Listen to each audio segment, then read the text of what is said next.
একটি, মানে সবার ইজ্জত রাখা হয়েছে, কারো ইজ্জতে হানি করা হয়নি। জ র ল, এরপরে হচ্ছে তালব্য মূর্ধন্য ষ দন্তস্ব। কোন ধরনের আল্লাহর অলিকে বুঝায়নি। আউলিয়া চাঁদ, ওই শিখর হিমাদ্রি, বলবীর বল উন্নতম শির শিরিনী হারিনত শির। বারবার বলছি, একটি পারিভাষিক শব্দ ঢাকা বিশ্ববিদ্যালয়ের প্রশ্নে আসে, মানে চাঁদ আউলে গেছে। আউলিয়া চাঁদ বলতে এখানে আপনারা আবার আবেগের ঠেলায় পর্বতের সমর্থক শব্দ কোনটি এরকম দিয়ে ফেলেন না। আসসালামু আলাইকুম, প্রিয় শিক্ষার্থীরা, কেমন আছো? আশা করি তোমরা ভালো আছো। পাবলিক ইউনিভার্সিটির প্রশ্ন সমাধানের ধারাবাহিকতায় আজকে তোমাদের জন্য হাজির হয়েছি ঢাকা বিশ্ববিদ্যালয়ের 2022-23 প্রশ্ন সমাধান নিয়ে। তো চলো আমরা প্রশ্ন সমাধানটা দেখে নিই। আচ্ছা, 22-23 দেখো শেখো। আচ্ছা, আমরা প্রথমেই প্রতিটি ভিডিওতে দেখে নিচ্ছি কোন টপিক থেকে কয়টি প্রশ্ন আসে, সেই প্রশ্ন বিশ্লেষণটি আমরা আগে দেখে নিই। বাংলার 15টি প্রশ্ন আসে।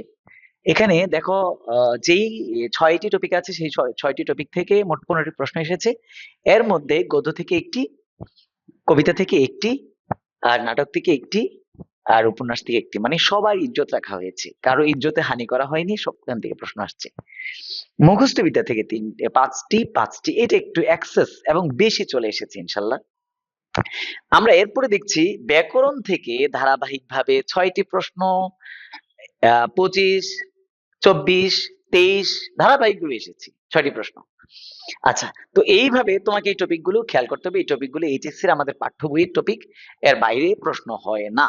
আচ্ছা, তারপরে টপিক আমাদের প্রথম প্রশ্ন আমরা দেখি। এখানে লেখা আছে, দেখেন, জাঁদরেল শব্দটি কোন ভাষা থেকে এসেছে?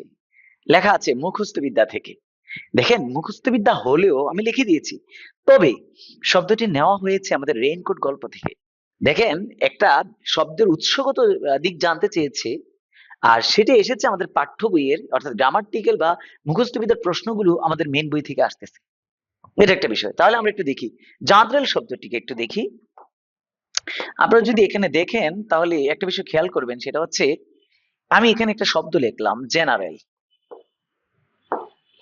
এই জেনারেল শব্দ থেকে, এটা বাংলায় উৎপত্তি চিহ্ন বলা, এটাকে উৎপত্তি চিহ্ন। জেনারেল শব্দ থেকে জাঁদরেল, জাঁদরেল শব্দটি এসেছে জেনারেল শব্দ থেকে। অর্থাৎ এই জেনারেল শব্দটি আবার অপরিচিত গল্পে আছে। কোন ফৌজের জেনারেল ভ্রমণে বের হয়েছিল। আর রেইনকোট গল্পে যে লাইনটা আছে সেটা হচ্ছে, প্রিন্সিপালের ভারী চেয়ারে বসে আছে, সিংহাসন মার্কা চেয়ারে বসে আছে ভারী চেহারার একজন মিলিটারি পান্ডা। মিলিটারি পান্ডা বলা আছে, জাঁদরেল টাইপের মিলিটারি পান্ডা। এটা তো ওই শব্দ থেকে এসেছে। তো জাঁদরেল শব্দটি তোমার ইংরেজি জেনারেল শব্দ থেকে এসেছে, বা আমরা বাংলায় জাঁদরেল বলি, এটা এসেছে জেনারেল শব্দ থেকে। এই যে জেনারেল থেকে এসেছে ইংরেজি। আচ্ছা, তো আমরা উত্তরটি দেখে নিই। দেখেন, এখানে ইংরেজি থেকে এসেছে। পরের প্রশ্নতে আমরা যাই। দেখেন, এখানে আমার এই লেখাগুলো অবশ্যই খেয়াল করবেন ভিডিওতে, তাহলে আপনার প্রশ্ন সলিউশন ক্ষমতা এবং হচ্ছে কোন কোন টপিক থেকে প্রশ্ন আসে এই বিষয়টি খুব আপনি ভালো করে জানতে পারবেন। এবার দেখেন, এখানে সম যোগ চয় সঞ্চয়, এখানে ম রূপান্তরিত হয়ে ইয় হয়েছে। ম রূপান্তরিত ইয় হয়েছে চ ধ্বনি বলে, চ ঢ্যাস ধ্বনি বলে। আপনি যদি এই অংশটুকু যদি না পড়েন প্রশ্নের বা না বুঝেন, যদি বলেন চ ঢ্যাস ধ্বনি বলে, তো চ কোন ধ্বনি? আমরা জানি চ ছ জ ঝ ইয়, চ ছ জ ঝ ইয়, এটা তালব্য ধ্বনি। আমরা একটু লিখে নিই, একটু দেখেন তালব্য ধ্বনি গুলো, কারণ আছে।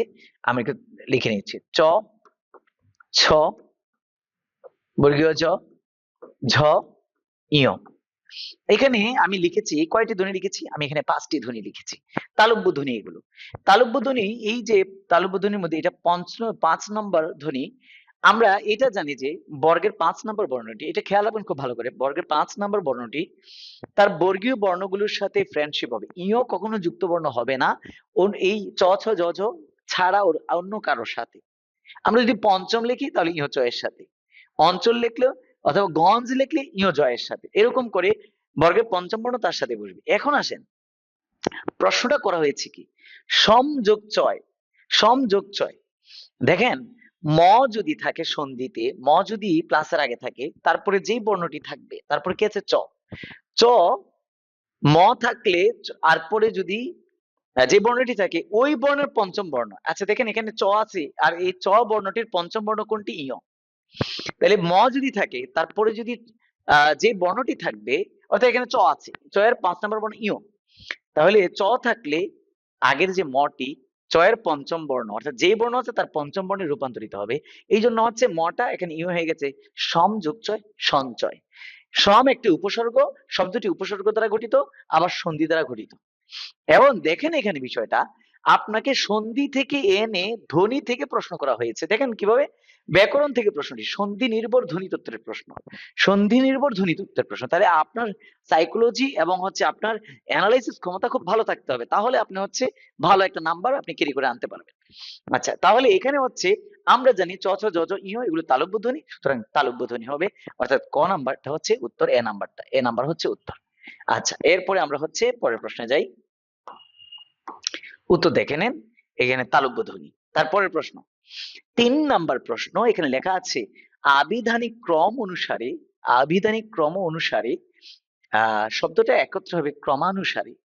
তো যাক এখানে প্রশ্ন এভাবে লেখা হয়েছিল যে আবিধানিক ক্রম অনুসারে সাজানো শব্দগুচ্ছ, মানে এখানে যে এক একটা অপশনে যে 3টি করে শব্দ দেওয়া আছে, এই 3টি শব্দ কোন অপশনটাতে অভিধানে সিরিয়ালি আছে, অভিধানের সিরিয়ালটা মেনটেন করে কোন অপশনটা এখানে ধারণ করছে সেটা। এটা অনেকে বলেন কঠিন, এটা একটা বেমালুম একটা সহজ বিষয়, কোনো কঠিন কাঠিন্যতা এখানে নেই। আচ্ছা দেখেন একটু আমরা একটু ব্যাখ্যাটা বিশ্লেষণটা দেখে নিই। দেখেন এখানে এ নাম্বারে আছে আশা, এরপরে আছে আলো, এরপরে আছে আসমান। খুব ভালো করেন, এই অপশনের প্রথমে আছে আ, এই অপশন এই শব্দের প্রথমে আ, এই শব্দের প্রথমে আ, এই শব্দের প্রথমে আ। এখন আমরা জানি না কোন শব্দটা আগে আছে। দ্বিতীয় বর্ণ যদি যাই তালব্য স, ল এবং হচ্ছে দন্ত স।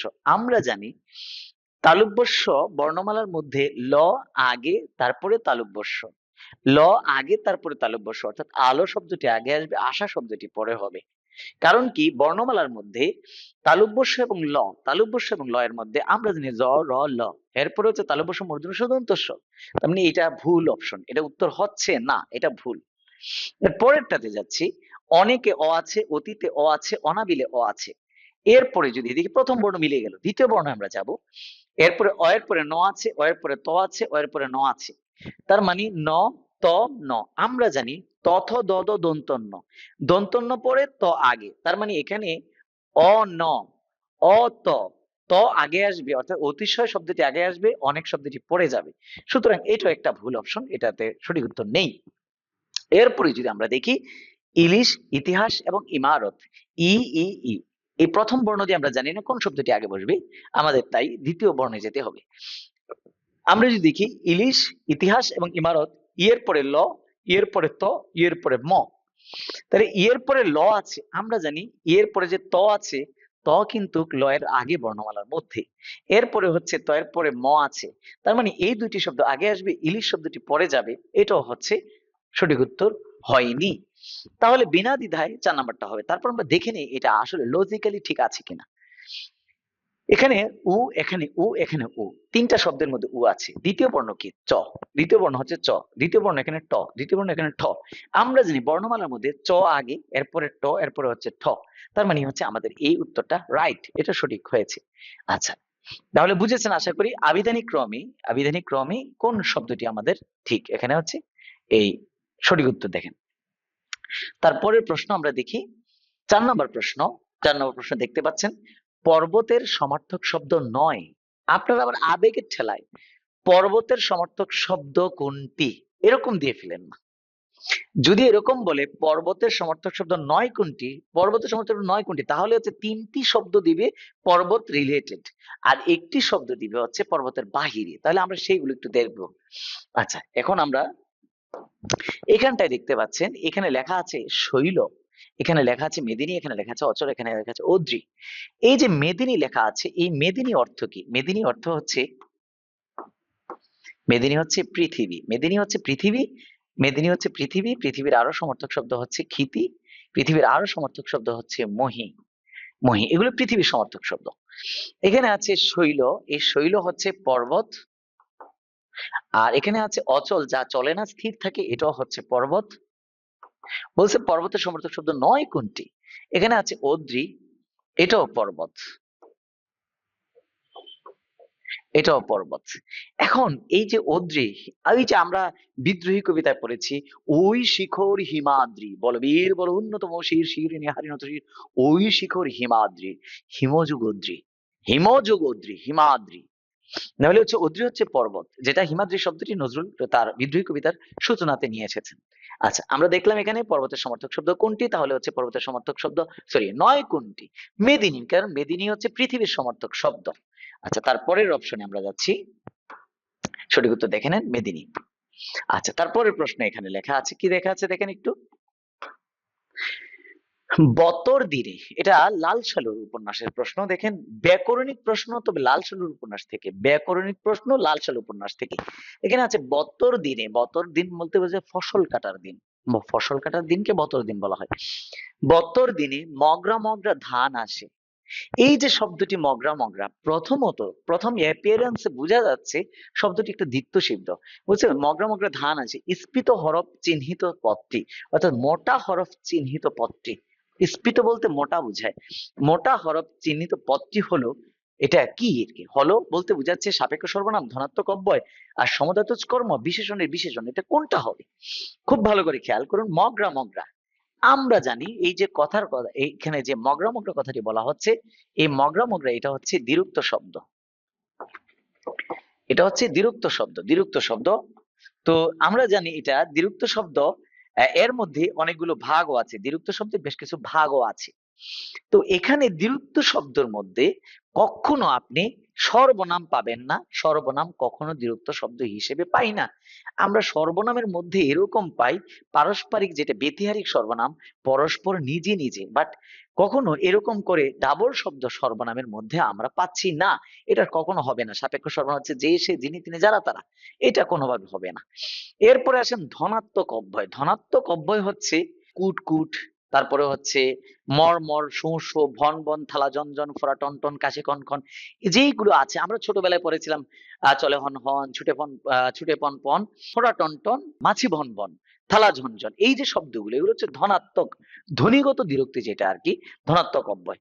তো আমরা দেখব এটা ঠিক আছে কিনা, যদিও একজাক্ট মগরা মগরা এই কথাটি ধনাত্মকের মধ্যে পড়ে না, কিন্তু অন্য কোনো অপশন যদি উত্তর না হয় তাহলে বিনা দ্বিধায় আমাকে ধনাত্মক নিতে হবে, কারণ ধনাত্মকের মধ্যে দ্বিরুক্তি শব্দের আলোচনা আছে, ধনাত্মকের মধ্যে দ্বিরুক্তি আছে, দ্বিরুক্তির মধ্যে ধনাত্মকের আলোচনা আছে, সেহেতু এটা আমাদের সম্ভাব্যতা আছে। সমধাতুজ কর্ম, সমধাতুজ কর্ম হচ্ছে ক্রিয়া এবং কর্ম যদি এক জায়গা থেকে হয়, ক্রিয়া এবং কর্ম যদি এক জায়গা থেকে হয় সেটাকে সমধাতুজ কর্ম বলে। কিরকম? খুব এক ঘুম ঘুমিয়েছি, খুব এক ঘুম ঘুমিয়েছি, খুব এক ঘুম ঘুমিয়েছি, কি ঘুমিয়েছি? ঘুম। কি মানে এখানে ঘুম এবং ঘুমিয়েছি উভয়টার মূল একই, ঘুম। তো যেহেতু কর্ম এবং ক্রিয়া যদি একই জায়গা থেকে হয়, সেটাকে সমধাতুজ বলে, এখানে এমনটা কিছুই নেই, এটা ভুল হবে। এরপর বিশেষণের বিশেষণ, যদি এখানে বলতো বিশেষের বিশেষণ, তাতেও ধরে নিতাম মগরা মগরা ধান, ধানের পরিমাণ বুঝাচ্ছে, ধান শব্দটি বিশেষ্য, আর মগরা মগরা হচ্ছে বিশেষের বিশেষণ, কিন্তু এখানে লেখা আছে বিশেষণের বিশেষণ, কোনোভাবেই তিনটা অপশন উত্তর হচ্ছে না। তাহলে আমাকে কোন উত্তরটাকে ধরে নিতে হচ্ছে? মগরা মগরা শব্দের সঠিক উত্তর হিসেবে ধনাত্মক অব্যয়টা কি। আর এটা মনির চৌধুরী বাংলা ব্যাকরণ 51 নম্বর পেজে আছে, 51 নম্বর পৃষ্ঠায়, মনির চৌধুরী ব্যাকরণের 51 নম্বর পৃষ্ঠায় এই আলোচনাটা আছে, ধনাত্মক অব্যয় এটা। তো ঠিক আছে, এর পরের প্রশ্নে আমরা যাই, আমরা একটু রাইট অ্যান্সারটি দেখে নেই, এখানে কি লেখা আছে। এখানে লেখা আছে ধনাত্মক অব্যয়, ধনাত্মক অব্যয়। পরের প্রশ্নে যাই। এবার দেখেন এখানে লেখা আছে একটি পারিভাষিক শব্দ এসেছে আমাদের, পারিভাষিক শব্দ কপিরাইট। কপিরাইটের যথার্থ পরিভাষা, আমি বারবার বলছি, একটি পারিভাষিক শব্দ ঢাকা বিশ্ববিদ্যালয়ের প্রশ্নে আসে এবং এটা এইচএসসি সিলেবাসেও ছিল, তোমরা এই বিষয়ে আরো সচেতন হতে হবে এবং পূর্ব থেকেই সেই প্রিপারেশনটা নিতে হবে। তোমাকে তোমাকে অন্তত 5-600 পারিভাষিক শব্দ মুখস্থ করতে হবে, আমাদের এতগুলো পারিভাষিক শব্দ মুখস্থ করতে হবে, যদি কমন আসে আমার কমন পড়তে হবে, যদি কমন না আসে কারোই কমন প্রশ্ন আসবে না, এমনটা মাথায় রাখতে হবে। আচ্ছা, আমরা যদি এখানে দেখি এই শব্দগুলোর আমি হচ্ছে বাংলা পরিভাষা লিখে নেব, তাহলে কোনটা হয় আমরা বুঝে যাব। আচ্ছা, এখানে দেখেন সত্য আছে, সত্য, এই সত্য কথার অর্থ হচ্ছে মালিকানা, সত্য। এই সত্য মালিকানা দ্বারা সাধারণত যেটা বোঝায় সেটা হচ্ছে RIGST, এর রাইট মানে হচ্ছে সত্য মালিকানা, অধিকার, সত্য অধিকার আর কি। আচ্ছা, এখন আছে এখানে মালিকানা, মালিকানা শব্দটি সাধারণত প্রপাইটারশিপ হিসেবে মালিকানাকে বোঝায়, মালিকানার সঠিক ইংরেজি শব্দ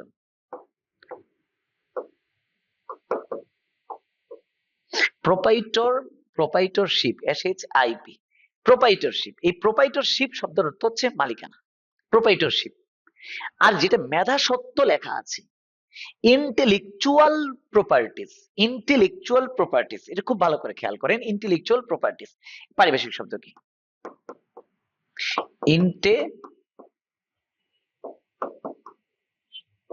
intellectual, intellectual, TUAL, intellectual properties, intellectual properties. তাহলে মেধা সত্ত্ব এটা, যেটা গ্রন্থ সত্ত্ব, যেটা একজন রাইটারের লেখা যাতে কেউ নকল না করে, সে কপিরাইট করে নিতে হয়, একটা তাকে ISBN নাম্বার দেয়, ইন্টারন্যাশনাল বুক সিরিয়াল নাম্বার দেওয়া হয়, যাতে এই বই, এই সিরিয়ালে কেউ কোনোদিন বই করতে পারবে না। এটা হচ্ছে গ্রন্থ সত্ত্ব, এইটা হচ্ছে কপিরাইট। এই যে কপিরাইট, এটাই হচ্ছে গ্রন্থ সত্ত্ব। তাহলে আমরা এখানে সঠিক উত্তরটি পাচ্ছি হচ্ছে গ্রন্থ সত্ত্ব। সাথে সাথে আমরা বাকি যে অল্টারনেটিভ অপশন গুলো আছে সেখান থেকে দেখে নিলাম যে ওই শব্দগুলো পারিভাষিক শব্দ কোনটা হয়।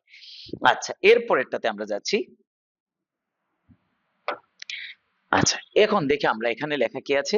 এখানে লেখা আছে গ্রন্থ সত্য। এরপরের প্রশ্ন, অব্যয়ীভাব সমাসের উদাহরণ কোনটি? অব্যয়ীভাব, এই যে কথাটি এখানে আছে অব্যয়ীভাব, এই কথাটার অর্থ হচ্ছে যে অব্যয়ের ভাব বেশি, অব্যয়ের ভাব বেশি, তাকে বলে অব্যয়ীভাব সমাস। আর অব্যয় হিসেবে আমি কিছু অব্যয় দেখে নিই। উপসর্গ অব্যয়, উপসর্গ এক ধরনের অব্যয়, অব্যয়, এটা একটা বিষয়। আরেকটা বিষয় হচ্ছে, আমরা যদি এখানটায় খেয়াল করি, যথা এটা একটা অব্যয়, যথা, যথা এটা একটা অব্যয়, যথা এটা একটা অব্যয়। এখন আমরা একটু শব্দগুলো একটু দেখবো। এখানে লেখা আছে প্রশিক্ষিত, এই যে যে শিক্ষিত মানে প্রকৃষ্ট যে শিক্ষিত, ভালো যে শিক্ষিত, প্রশিক্ষিত, এটা হচ্ছে এখানটায় আমি দেখি এটা হচ্ছে প্রাদি সমাস, এটা হচ্ছে প্রাদি সমাস। প্রশিক্ষিত এটা প্রাদি সমাস। যথারীতি, এটা রীতিকে অতিক্রম না করে, যথারীতি রীতিকে অতিক্রম না করে, অর্থাৎ এইটা অতিক্রম না করে, যথা শব্দটা থাকলে অতিক্রম না করে অর্থ দিবে, এটা হচ্ছে অব্যয়ীভাব সমাস, এটা অব্যয়ীভাব সমাস, অব্যয়ীভাব। অর্থাৎ রীতি মানে পদ্ধতি, রীতি অনুসরণ করে, যথারীতি মানে রীতিকে অতিক্রম না করে, একটা বাইন্ডিং দিয়ে দিয়েছে এই যে পূর্বপদে যে যথা শব্দটি আছে। আর অব্যয়ীভাব সমাসের কথা হচ্ছে পূর্বপদের অর্থ প্রধান হবে। এখানে আমরা দেখতে পাচ্ছি পূর্বপদে যথা আছে, সুতরাং এই যথা উপসর্গটি আমাকে অর্থ দিচ্ছে কি? এটা অব্যয়ীভাব অর্থ দিচ্ছে, অর্থাৎ রীতিকে অতিক্রম না করে। জনৈক, জনৈক হচ্ছে এক যে জন, জনৈক মানে হচ্ছে এক যে জন। আমি যদি এখানে একটু লাল কালি ব্যবহার করি তাহলে আপনাদের কাছে জিনিসটা হাইলাইট হবে। আমি এখানে দিচ্ছি যে শিক্ষিত, শিক্ষিত, প্রশিক্ষিত, যথারীতি, এখানে হচ্ছে রীতিকে অতিক্রম না করে, রীতিকে অতিক্রম না করে, অব্যয়ীভাব। আর জনৈক, এটার ব্যাসবাক্য হচ্ছে, এটা ব্যাসবাক্য হচ্ছে এক যে জন, এক যে জন, জনৈক। এটা হচ্ছে কর্মধারয়, এটা হচ্ছে কর্মধারয়, এটা হচ্ছে কর্মধারয়, কর্মধারয়। এরপরে এখানে আছে সপ্তাহ, সপ্তাহের সমাহার, আহ সপ্তাহের সমাহার, সপ্তাহের সমাহার। তো এটা হচ্ছে দ্বিগু সমাস, এটা হচ্ছে দ্বিগু সমাস। তাহলে আমাদের বিজয়া দ্বিধায় হচ্ছে যথারীতি হচ্ছে আমাদের অব্যয়ীভাব সমাস। আমরা পরের প্রশ্নে যাচ্ছি। পরের প্রশ্ন, আচ্ছা এখানে উত্তর দেখছেন যথারীতি, যথারীতি। এখন এখানে আছে আউলিয়া চাঁদ, আউলিয়া চাঁদ বাগধারার অর্থ কি? মুখস্থ বিদ্যা থেকে এসেছে আউলিয়া চাঁদ। তাহলে আমরা একটু আউলিয়া চাঁদ যেই বাগধারাটি এখানে আছে সেটা একটু দেখি। বাগধারা মুখস্থ বিদ্যা থেকে প্রতি বছর এক কথা প্রকাশ বা বাগধারা এসেই থাকে, এই বছর মুখস্থ বিদ্যা থেকে বেশি এসেছে। পবিত্র তিথি, পবিত্র তিথি দ্বারা কি বুঝায় একটু আমরা একটু দেখি। পবিত্র তিথি, পবিত্র তিথি হচ্ছে উপযুক্ত সময়, হাই টাইম। পবিত্র তিথি মানে হাই টাইম, উপযুক্ত সময়। তিথি বলতে সময়কে বোঝায়, পবিত্র তিথি উপযুক্ত সময়। হাতের নাগালে, হাতের নাগালে, এটাও একটা বাগধারা, এটাও একটা বাগধারা। আমরা আউলিয়া চাঁদ এটার কোনটা সঠিক আমরা দেখবো, তাতে বাকি অপশনগুলো ব্যাখ্যা আমি দেখে নিচ্ছি। হাতের চাঁদ এটা হচ্ছে সহজ প্রাপ্য, এটা সহজ প্রাপ্য, এখানে লেখা আছে বিচলিত ব্যক্তি। এই বিচলিত ব্যক্তিটাই হচ্ছে আউলিয়া চাঁদ। আউলিয়া চাঁদ আহ, মানে চাঁদ আউলে গেছে। আউলিয়া চাঁদ বলতে এখানে কোন ধরনের আল্লাহর অলিকে বুঝায়নি, আউলিয়া চাঁদ। ঠিক আছে, বিচলিত ব্যক্তি মানে অ্যাস্ট্রোনাইজ হয়ে গেছে, অস্থির হয়ে গেছে, তিনি কি করবেন সেটা বুঝতে পারছেন না, বিচলিত ব্যক্তি। এরপরে আছে এখানে দুর্লভ বস্তু, অমাবস্যার চাঁদ। অমাবস্যার চাঁদ হচ্ছে দুর্লভ। দেখেন এখানে আউলিয়ার চাঁদ, এখানে অমাবস্যার চাঁদ একটা দুর্লভ বস্তু, যেহেতু অমাবস্যার চাঁদ একটা ম্যাচিং রেখে দিয়েছে যাতে কেউ আপনারা ভুল করেন কিনা। আমি পরের প্রশ্নে যাচ্ছি। এখানে তাহলে আউলিয়ার চাঁদ দ্বারা বিচলিত ব্যক্তিকে বুঝায়। পরের প্রশ্নতে যাই আমরা। বিচলিত ব্যক্তি 9 নম্বরে আছে, দেখেন এখানে ফেব্রুয়ারি 1969। এই প্রশ্নটা থেকে ধারাবাহিকভাবে বেশ কয়েক বছর প্রশ্ন খুব গুরুত্বপূর্ণ। আর এটার লেখককে জানেন? শামসুর রহমান। আর শামসুর রহমান থেকে প্রচুর পরিমাণে প্রশ্ন আসে, প্রচুর পরিমাণে। তিনি স্বাধীনতা নির্ভর লিখেছেন, ভাষা আন্দোলন নিয়ে লিখেছেন, তিনি মাজলুব আবিদ নামে ছদ্মনামে লিখেছেন। মানে আসাদের 69 গণঅভ্যুত্থানে আসাদের মৃত্যুতে তিনি আসাদের শার্ট লিখেছেন। আসাদকে নিয়ে আমরা যেটা জানি সংসদ ভবনের কোনায় আইয়ুব গেটের নাম পরিবর্তন করে আসাদ গেট রাখা হয়েছে। আর আসাদের বাড়ি কোথায়? এই শামসুর রহমানের বাড়ির পাশে। আর এই শামসুর রহমান মুক্তিযুদ্ধ ভিত্তিক লেখার ক্ষেত্রে খুবই প্রাসঙ্গিক। ওনার জীবনীটা এই কারণে পড়ে নিতে হবে, ওনার কবিতা, ওনার যেটাই থাকুক পাঠ্য সেটা পড়ে নিতে হবে। এখান থেকে প্রশ্ন প্রতি বছরই হচ্ছে, প্রায় বছরই হচ্ছে। ফেব্রুয়ারি 1969 পদ্য থেকে আসছে এটা, দেখেন। তো বলছে ফেব্রুয়ারি 1969 কবিতা একুশের চেতনার রং। আমি 4টা অপশনের অর্থ ভিত্তি করে কালার করে দিয়েছি। এই অপশনে পিত, পিত কথার অর্থ হচ্ছে হলুদ বর্ণ, আমি পিত এটা হলুদ করে দিয়েছি। নীল, নীল অপশনটাকে নীল করে দিয়েছি, কালো অপশনটাকে কালো আছে, লাল অপশনটা লাল আছে। কিন্তু প্রশ্ন সেটা না। প্রশ্ন হচ্ছে ফেব্রুয়ারি 1969 কবিতা একুশের চেতনার রং কি? আমরা যে একুশের চেতনার সাথে হচ্ছে আমাদের রক্ত দেওয়ার ইতিহাস আছে।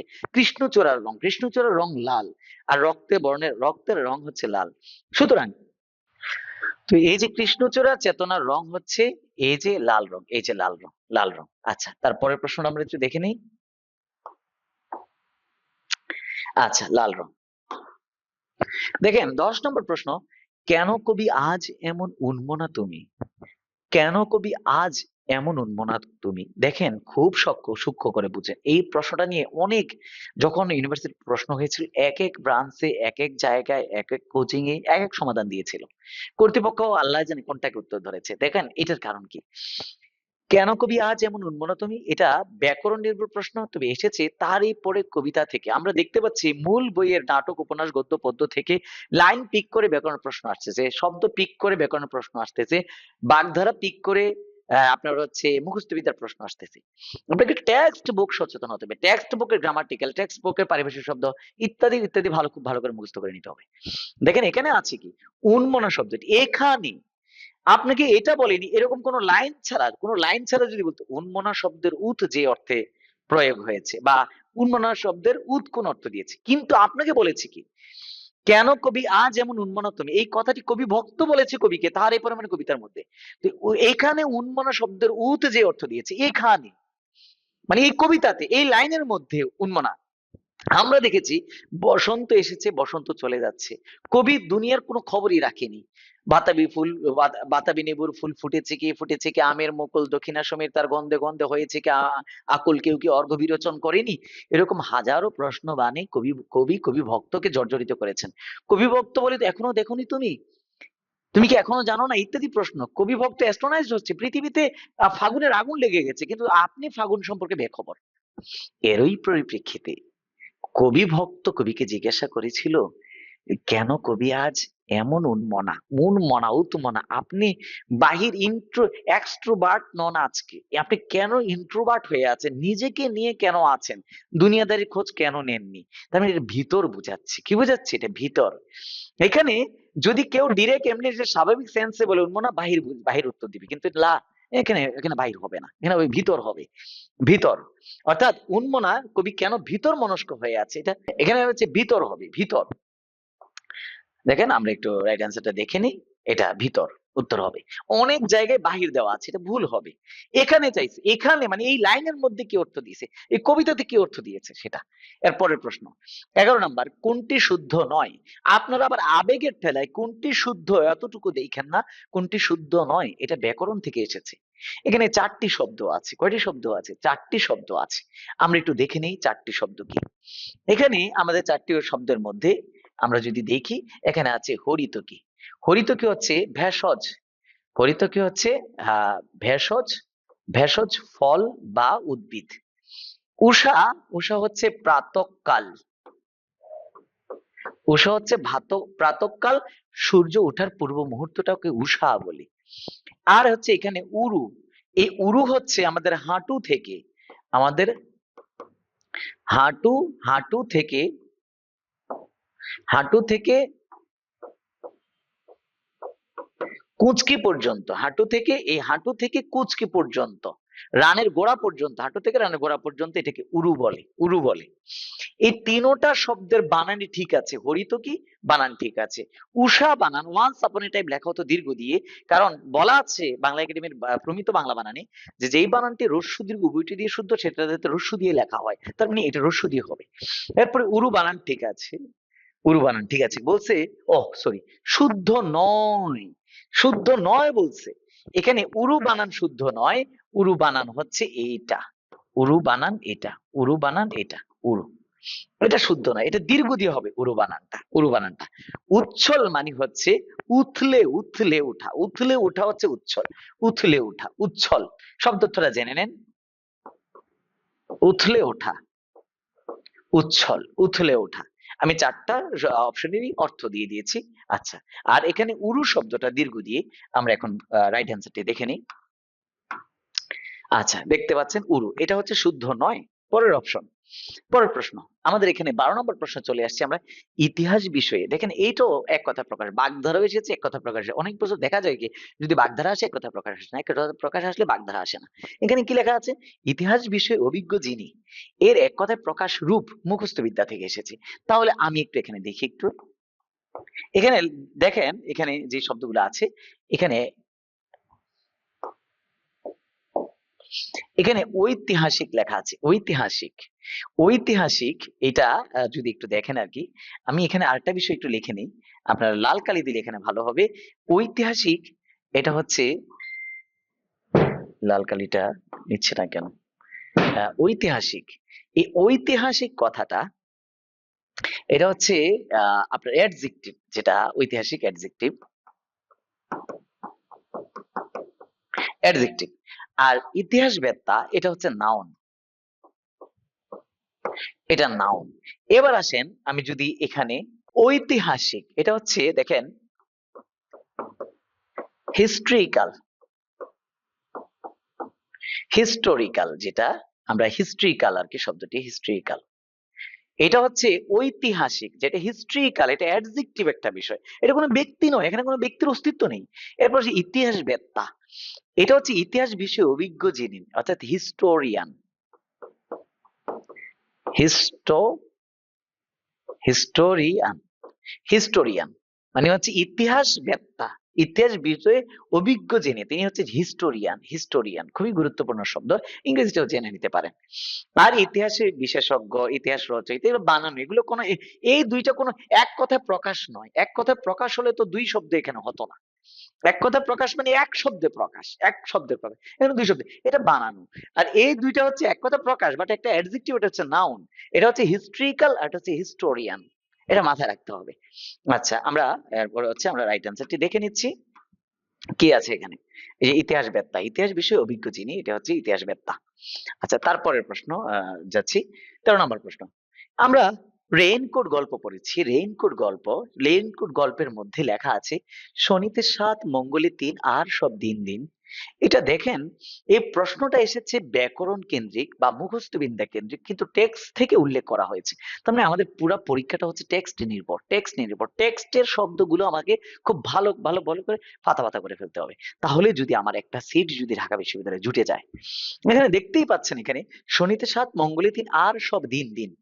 দেখেন এখানে একটা বিষয় আছে, এটা একটা কি, এটি কি, এটি বলতে বুঝছি যে এটি কি। আচ্ছা, আমি এখানে একটা বিষয় বলি, কৃষি বিষয়ক, কৃষি বিষয়ক আপনার আবহাওয়া এবং কৃষি বিষয়ক এই ধরনের কোন উক্তি কি? একটা হচ্ছে আবহাওয়া, আবহাওয়া বা কৃষি বিষয়ক যদি কোনো উক্তি হয়, ওই উক্তিগুলোকে বলা হয় হচ্ছে খনার বচন। খনার বচন, খনার বচন। তাহলে এখানে শুধু বচন লেখা আছে। বচন মানে হচ্ছে নাম্বার, ইংরেজিতে নাম্বার, বাংলা হচ্ছে বচন। এক বচন, দ্বিবচন, বহু বচন, এক বচন, বহু বচন আর কি এরকম। তো সুতরাং এখানে বচন হবে না। যদি খনার থাকতো তাহলে লা শাক্কা ওয়ালা রাইবা এই বচন এটা উত্তর হয়ে যেত আর কি, খনার বচন। এখন এখানে ছড়া, এটা কোনো ছড়া নয়, এটা কোনো ছড়া নয়। রোদ হচ্ছে, বৃষ্টি হচ্ছে, খেক শিয়ালের বিয়ে হচ্ছে, এগুলো ছড়া। হাট্টিমা টিম টিম তারা মাঠে পারেন, তাতে খাড়া দুটি সিং, এটা হচ্ছে ছড়া। ছড়ার মধ্যে, ছড়ার মধ্যে থেকে মজার, ছড়ার মধ্যে শিক্ষণীয় কোনো মেসেজ থাকে না সাধারণত। এরপরে আসেন ধাঁধা। এখানে কোনো ধাঁধা নেই যে কোনো কিছু জানতে চেয়েছে।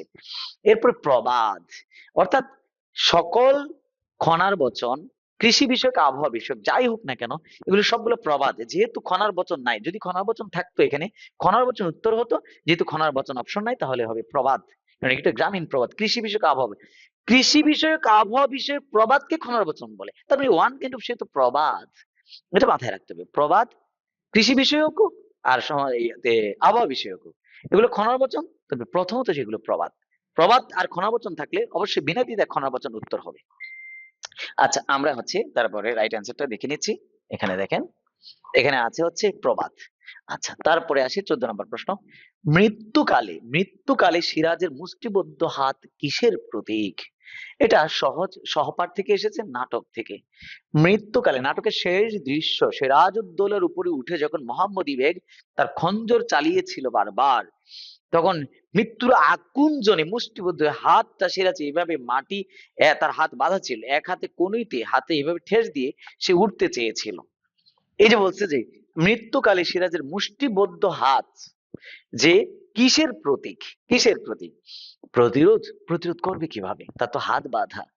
এখানে অন্তিম প্রচেষ্টা, অন্তিম প্রচেষ্টা কাকে বলে? মানুষের সর্বশেষ যে প্রচেষ্টা, অন্তিম মানে তো শেষ, শাব্দিক অর্থ অন্তিম প্রচেষ্টা, শেষ চেষ্টাটাই অন্তিম প্রচেষ্টা। এটা বিনা দ্বিধায় অন্তিম প্রচেষ্টা হবে। স্বদেশ প্রেম নাই, এখানে স্বদেশের জন্য জীবন দিয়েছে। আর এটা সিরাজউদ্দৌলা নাটক ট্রাজেডি নাটক। ট্রাজেডি নাটক মানে হচ্ছে যেখানে হিরো বা হিরোইন অথবা উভয় বা একজন মারা যায়, বিয়োগ হবে, বিয়োগ হবে। আর ট্রাজেডি, ট্রাজেডির বিপরীত হচ্ছে কমেডি। কমেডি মানে যেখানে নায়ক নায়িকার এন্ডিংটা মিল আছে, যে সকল সিনেমা বা নাটকে মিল থাকে সেটা কমেডি, আর যেখানে মিল হয় না সেটা হচ্ছে ট্রাজেডি। সেটা হচ্ছে একটি ট্রাজেডি নাটক। এরপরে আছে আন্দোলনের, এখানে আন্দোলন নয়, এখানে হবে অন্তিম প্রচেষ্টার উত্তর। এখানে দেখেন অন্তিম প্রশ্নটা। এরপরে সর্বশেষ প্রশ্ন আমরা চলে এসেছি ঢাকা বিশ্ববিদ্যালয়ের 22-23 সেশনের সর্বশেষ প্রশ্নের সমাধানে আজকে। আচ্ছা, লাল সালু উপন্যাসে প্রদীপের আলোর সাথে তুলনা করা হয়েছে কাকে? প্রদীপের আলোর সাথে, প্রদীপের আলোর সাথে। আপনারা জানেন লাল সালু উপন্যাসে মজিদদের যে পীর ব্যবসা ভালোই চলছিল, 2 গ্রাম পরে, 2 গ্রাম পরে আউয়ালপুরে একজন খানদানি পীর এসেছিলেন। ওই পীরের সাথে মজিদের কম্পেয়ার করতে যে তখন লেখক একটি লাইন দিয়েছেন, যেরকম, কিরকম লেখক লাইনটা দিয়েছেন, যেন হচ্ছে সূর্যের আলোর কাছে, যেন হচ্ছে উজ্জ্বল সূর্যের আলো, সে প্রদীপ, সে আলো প্রদীপের আলোর মতো নিশ্চিহ্ন হয়ে গেছে। সূর্যের আলোর কাছে প্রদীপের আলোর মতো সে আলো যেন নিশ্চিহ্ন হয়ে গেছে, এরকম একটা লাইন আছে। অর্থাৎ কিন্তু প্রদীপ মানে মজিদ, ওই পীর সাহেব মানে হচ্ছে আউলপুরীর পীর সাহেব আর কি, যিনি মতলুব খার বাড়িতে এসেছেন। মতলুব খা যিনি তার প্রধান মুরিদ। অর্থাৎ ওই পীর হচ্ছেন গগনের সূর্য, আর মজিদ হচ্ছে প্রদীপ। তো সূর্য উঠলে দিনের বেলা প্রদীপের কোনো অস্তিত্ব থাকে, এটা তারা বুঝেছে। ওই পীরের মাহাত্ম্য, গুরুত্ব, বড়ত্ব বুঝাতে যে এমনটা বলা হয়েছে। সুতরাং আমরা দেখলাম হচ্ছে আজকে ঢাকা বিশ্ববিদ্যালয়ের 22-23 সেশনের প্রশ্নের সমাধান। পরবর্তীতে আমরা চলে আসব 21-22 প্রশ্নের সমাধান নিয়ে। অর্থাৎ এইভাবে ঢাকা বিশ্ববিদ্যালয়ের ক ইউনিটের বিগত সালের প্রশ্ন, বি ইউনিটের বিগত সালের প্রশ্ন, ক ইউনিটের বিগত সালের প্রশ্ন, সি ইউনিটের বিগত সালের প্রশ্ন এবং চারুকলা ইউনিটের বিগত সালের প্রশ্ন, এইভাবে আমি পাবলিক বিশ্ববিদ্যালয়ের সকল প্রশ্নে আপনাদের সামনে সমাধান নিয়ে হাজির হব। আর আপনারা এই ভিডিওর মাধ্যমে উপকৃত হলে অবশ্যই লাইক, কমেন্ট, শেয়ার দিয়ে পাশে থাকবেন। আসসালামু আলাইকুম রহমতুল্লাহি ওয়া বারাকাতুহু। ভালো থাকবেন, দোয়া করবেন।